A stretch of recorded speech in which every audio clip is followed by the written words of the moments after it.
ናኑ ናኑ ናይ ናኑ ናኑ ናይ አንቺልሽ ጉዳይ ደረደም ደረደም ባም ደረደም ደረደም Hello everybody, welcome back to my channel. This is Udo Language Tube. In today's lesson we are diving into the two essential grammar concepts, infinitive and gerunds, right? Understanding this can help you to expressing yourself more clearly and accurately in English. ዛሬ እንግዲህ የምነግራችሁ ለየት ያለ ነው። ኢንፊኒቲቭ እና ጀረንድ ስለሚባሉት ሁለት ነገሮች እነግራችኋለሁ። እነዚህ ቅመሞች ናቸው። በቃ ልታወሩ እንግሊዘኛ በዚህ ዛት ለማውራት እኮ በጣም ያስፈልጋል፣ ወሳኝ ነው አይደለም እንዴ? ስለዚህ እነዚህን ደግሞ ማወቅ አለባችሁ ማለት ነው። አንድ ሰው እኮ ለማውራት ከላይ ተነስቶ ነው ወታች የሚወርደው፣ ከታች ተነስቶ ነው ላይ የሚወጣው አይደለም እንዴ? So that you have to know this። በጣም ኢሴንሻል ወሳኝ ሌላ ማወቅ ያለባችሁ የግራመር ክፍል ናቸው ማለት ነው። ስለ ሁለቱ በደንብ ነግራችኋለሁ። ዛሬ አብራችሁን ቆዩ። ወሬ አላበዛም፣ በቀጥታ ነው የምሄደው። let's get start. What are infinitives ስንል እንግዲህ ምን ማለታችን ነው? what are infinitives? ኢንፊኒቲቮች ምንድን ናቸው? it's an infinitive is the base form of a verb. the base form of a verb often preceded by to ማለት ነው። ኢንፊኒቲቭን እንግዲህ ለምንድን ነው የምንጠቀመው ብለን ስናይ ባጭሩ እንግዲህ ፐርፐስን ለመግለጽ ነው፣ ወይም ኢንቴንሽንን to expressing an intention or purpose ማለት ነው። ምክንያታችሁን ወይም ልታረጉ የፈለጋችሁትን ነገር ስትገልጹ ሁሌም ቱን መጠቀም እንዳረሱ። ኢንፊኒቲቮች ቱን የሚወስዱ ቃላቶች ናቸው። ከቤዝ ቨርቡ ወይም ከዋና ቃላቶች ወይም ከድርጊት ከምንላቸው ቃላቶች በፊት ቱ መምጣት አለባቸው። እንደዚህ አይነት ቃሎች ቱ የሚወስዱ ምን ይባላሉ? ኢንፊኒቲቭስ ይባላሉ። ለምሳሌ to learn, to dance, to read, to eat, to jump, right? ቨርቧኖችን በጠቅላላ ማለት ነው። ወይም ድርጊቶችን መብላት፣ መጠጣት፣ መተኛት፣ መሄድ፣ በቃ መራመድ፣ መጻፍ፣ ማንበብ የመሳሰሉ ሁሉ ድርጊቶች ናቸው አይደል? ከድርጊቶቹ በፊት ቱን ትጠቀማላችሁ። in that time ኢንፊኒቲቭን እየተጠቀማችሁ ነው ማለት ነው በዛ ሰዓት። do you understand? ለምሳሌ I want to learn English. I want to learn English, right? Or she hopes to visit Paris እንላለን። ኢንቴንሽንን ነው የሚገልጸው። the Paris መሄድ ተስፋ አላት እያለ ነው። so ኢንቴንሽኗን ነው የገለጸልን ማለት ነው። or they plan to travel next year. they plan to travel next year, right? when we say to travel እንላለን። ስለዚህ ይሄንን ማስታወስ አለባችሁ። በእንደዚህ አይነት ታይም ላይ እችን ኢንፊኒቲቭ መጠቀም ትችላላችሁ ማለት ነው። do you understand? good. all right. Infinitives might come after certain verbs. For example, ለምሳሌ ከV2 ቨርቦች ጋር ሊመጡ ይችላሉ አንዳንዴ፣ ወይም ከአንዳንድ ቃላቶች ጋር አብሮ ሊመጣ ይችላል። or I decided to stay. I decided to stay እንላለን። decided to stay. or he promised to help. He promised to help, right? He promised to help. so to help የምትሏ ኢንፊኒቲቭ መሆኗን አስተውሉ።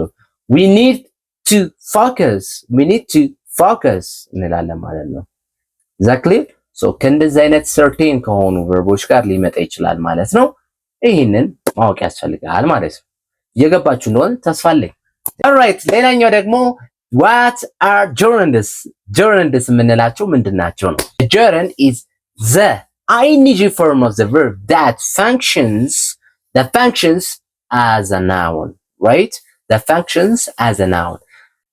እንግዲህ ቃላታቸው መጨረሻ ላይ ወይም አንድ ቃል መጨረሻ ላይ ing የሚወስዱ ቃላቶች ምን ይባላሉ? gerund ይባላሉ ማለት ነው። ዘንድ በእናትሽ ይቦናል እኮ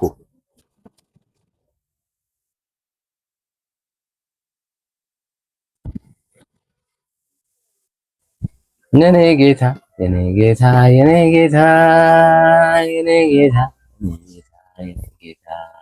alright. እንግዲህ ጀረንዶች እንግዲህ በጣም መጠንቀቅ ያለባችሁ እዚህ ጋር ለተማሪዎች ብቻ ሳይሆን ለሁሉም ጠቃሚ ነው። እንደ ቋንቋ ተማሪ we have to know this all things, right? the use, the form and blah blah things. so እንግዲህ እነዚህ ጀረንዶች ing የሚወስዱ ናቸው፣ እንደ ናውን ሆነው የሚመጡ ናቸው ማለት ነው። ቤዝ የሆነው ቨርብ ላይ ገብተው እንደ ናውን አክት ያደርጋሉ ማለት ነው። ለምሳሌ swing, read, ing, dance, ing የሚሉት ምንድናቸው? they are called gerunds ናቸው ማለት ነው። ጀረንዶች እንደ subject or እንደ object ሆነው ሊመጡ ይችላሉ። እንደ ድርጊት ተቀባይ ወይም እንደ ድርጊት ፈጻሚ ሆነው ሊመጡ ይችላሉ። ለምሳሌ እንደ ድርጊት ፈጻሚ ሆነው ሲመጡ ስዊሚንግ ኢዝ ፋን ብላችሁ ነው ገልጽ። ስዊሚንግ የሚለው ቃል ከላይ ያለው ቃል that is called gerund ነው ማለት ነው። swimming is a fun and I enjoy reading. I enjoy reading. so ቀጣዩ እንደ ኦብጀክት ሆነ የመጣው እዚህ ጋር ነው። reading ብላላችሁ። so reading is a gerund and they like dancing. They like dancing. dancing is a gerund. it comes as an object ማለት ነው። ልክ እንደ ኦብጀክት ሆነ ነው የመጣው። ለዚህ በዚህ መልኩ ታደርጋላችሁ ማለት ነው። gerunds after certain verbs might come sometimes. how? look at this. gerunዶች አንዳንዴ ለየት ካሉ ቃላት ጋር ሊመጡ ይችላሉ። certain verbs ጋር አብሮ ሊመጣ ይችላል። for example እንዴት? ለምሳሌ she avoids talking in public. she avoids talking in public, right? so ይሄ ሚድል ላይ ነው የመጣው ማለት ነው። በአረፍተ ነገሩ መሃል ላይ ሊመጣ ይችላል አንዳንዴ። and they suggested practicing more. they suggested practicing more. so practicing is also in the middle of the sentence, right? so practicing is gerund ነው ማለት ነው። he enjoys playing football. he enjoys playing football, right? so he enjoys playing football. the gerund is playing, right? so gerund እንግዲህ ባለቤት ሊመጣ ይችላል በአረፍተ ነገራችን ውስጥ፣ እንደ ኦብጀክት ሆኖ መጨረሻ ላይ ሊመጣ ይችላል or sentence part ሆኖ ደግሞ ሊመጣ ይችላል at the middle of the sentence ማለት ነው, right? መርሳት የለባችሁ ማለት ነው። when to use them እነዚህን መጠቀም ያለብን መቼ ነው? ኢንፊኒቲቭ እና gerund የሚለውን ልንገራችሁ። some verbs can take either an infinitive or a gerund but the meaning may change ማለት ነው, right? ለምሳሌ አንዳንድ ቃላቶች ወይም ቨርቦች አንዳንዴ ኢንፊኒቲቭን አንዳንዴ ደግሞ gerund ሊወስዱ ይችላሉ። ልክ እንደነዚህ አይነት ማለት ነው። ትንሽ የሚያወዛግቡ ናቸው ግን ትርጉማቸው ይለያል ማለት ነው። gerund ሲገባበትና ኢንፊኒቲቭ ሲገባበት ይለያል አንድ ቃል ውስጥ ትርጉም። ላሳያችሁ በዚህ ምሳሌ። ለምሳሌ I stopped smoking. I stopped smoking. so ይሄ ምን ማለት ነው? I stopped smoking gerundን ተጠቅሜ ing form መጨረሻ ላይ የምጠቀም ከሆነ I quit the habits ማለት right? you understand? I already quit smoking ማለት ጭራሽ ሱሱን አቁሜያለሁ የሚለው ነው ማለት ትርጉም ይገልጻል። ነገር ግን I stopped to smoke ብትሉ ለምሳሌ ምን እያልኩኝ ነው? I pause an activity to have a cigarette ማለት ነው። you understand? ያንን አክቲቪቲ ማድረግ አቁሜያለሁ ለጊዜው ሊሆን ይችላል። ያኛው ግን quite ነው completely quite አድርጌዋለሁ ነው። ይሄኛው ግን ፓውዝ ለጊዜው አድርጌዋለሁ ነው። you understand? ተረዳችሁኝ? so gerund ሲገባበት ing form completely የሆነ ድርጊት ፍጹም እንደሆነ ያሳየናል ወይም ያረግን ያለው እንደሆነ ያሳየናል። ኢንፊኒቲቭን ስታስገቡ ደግሞ የሆነ purpose እንዳላችሁ right? or intention or purpose ለመግለጽ እንደሆነ ማወቅ አለባችሁ ማለት ነው።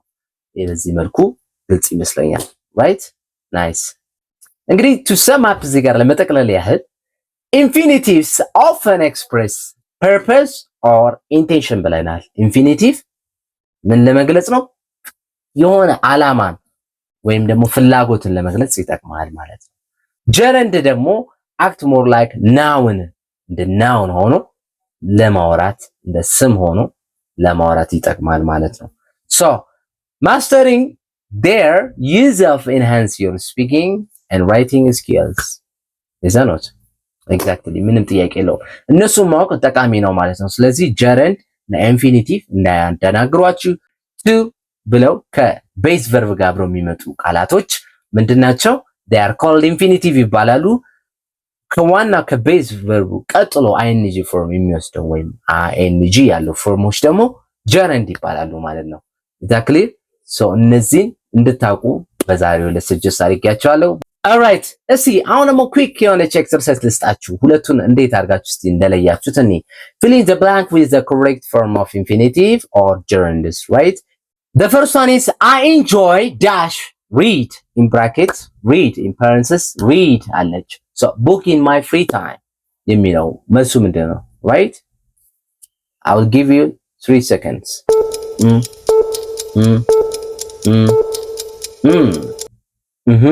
I enjoy reading reading ብለን ነው ማለት ነው የምንገልጸው።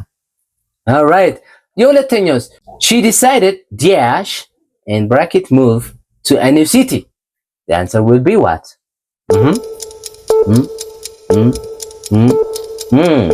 The answer is she decided to move. She decided to move to a new city. Intentional ነው ማለት ነው የሚገልጸው። ለዛ ነው to ነው የተጠቀመው right? Exactly. And ሶስተኛው they suggested dash in bracket go for a walk. They suggested dash go for a walk. The answer is 2 3 time is up. The answer is they suggested going for a walk. They suggested going for a walk, right?